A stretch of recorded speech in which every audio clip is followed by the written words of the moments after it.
Okay, we good? And then you just react, basically. These are basically mean tweets, yeah? So we're gonna do a little thing today inspired by mean tweets. Let's take a look at some random online comments that have either been made about me or chess in general. This is from Don't Play 95. This is from Twitter. At Chess.com, at Arjun Aragaisi, some things that will never change for fans of this generation. Magnus will always be considered the best. Fabiano will always be regarded as world number 2. Hikaru versus Magnus equals Queen F7 versus Messi. Yeah, I mean, Magnus will always be considered the best. He's obviously the GOAT. Fabiano will always be regarded as world number 2. That's an interesting one. Not so sure whether that's actually true anymore. Hikaru versus, or no, sorry, it's Hikaru versus I can't read. Hikaru versus Magnus equals CR7 versus Messi, not Queen F7. I'm blind, I can't read. I was wondering what Queen F7 was. It reminded me of the stalemate meme that I saw on Twitter. I mean, that would be nice. I think it's definitely true in recent years, probably since the pandemic, but definitely would not be true before then. So it's partially true, but it's a little bit too flattering to me, is what I would say.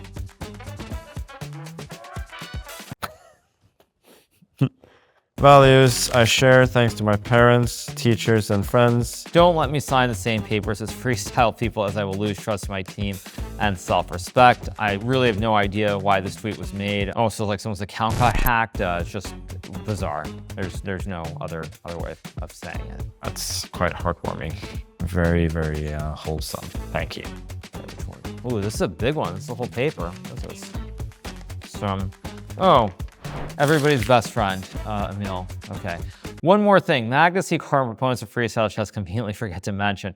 All top players already have a binding contract with a clause of their non-participation in World Championships, not approved by FIDE. This clause mentioning 4 years of non-participation in alternative World Championships was in all contracts for FIDE major events since the unification after the split of the 90s for the obvious reason you can't properly plan and do something from the World Championship. The entire cycle without winning top players are once. This agreement was signed by Magnus in 2023 and by the top players in 2024, so this whole narrative of threatening players is leading. So obviously this was another tweet from the FIDE brass. Frankly, I mean, there isn't a lot that needs to be said other than, people have a way on social media of trying to shape the narrative. Basically everything that's said is wrong. I could also just further clarify, and this I think is an important point for the general public, but also the top players who may see this or hear this. Clauses that are referenced in here would not hold up in court. I've spoken to lawyers about this. Lawyered! I think the notion of binding contracts and everything else is actually Mills one with the false narrative.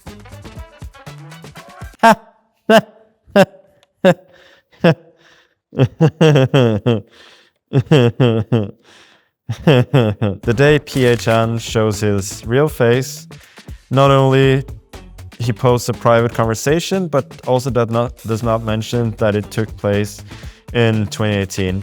They must be really angry not to get their hands on the World Championship thing. Well, I'll let this tweet speak for itself. Oh, more. Emil Chess. Yes, Emil Chess, this one. Freestyle Chess removed the World Championship from the regulations of their tour, hence players can compete in the series without any restriction. Yeah, nothing needs to be said. I think I've said enough in the various interviews here already about this topic. If Morphe was alive today and had all the knowledge and an analysis we did, he would make Magnus look like a Boy Scout. Not impossible. I shaved today, so I have a bit of a boyish feature. The professional game was so much cooler 70 years ago and farther back than it is now. This is something that is just very, very weird to see. I mean, I think, it's kind of one of those things where it depends on the perspective that a player has, but I definitely don't agree with it. I think chess now is in a much better place. There are many more professionals who make a living from it and don't have to work other jobs.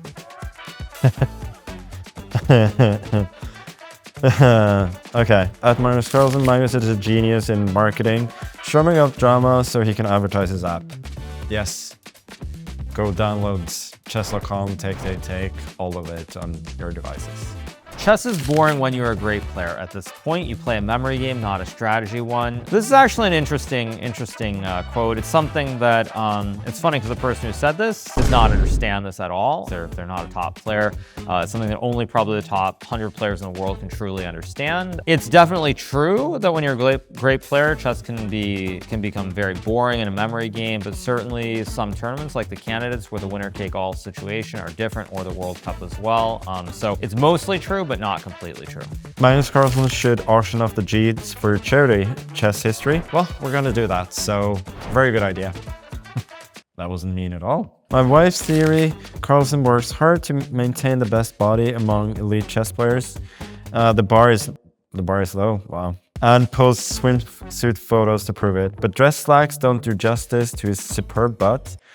Jeans are required. I maintain that well-tailored slacks can be just as sexy, but she insists there is nothing quite like a perfectly formed backside in jeans. You know, Randy, my wife says exactly the same thing. So it's glad to know that I have one like-minded person out there. So I appreciate that a lot. I think that's also a good place to finish.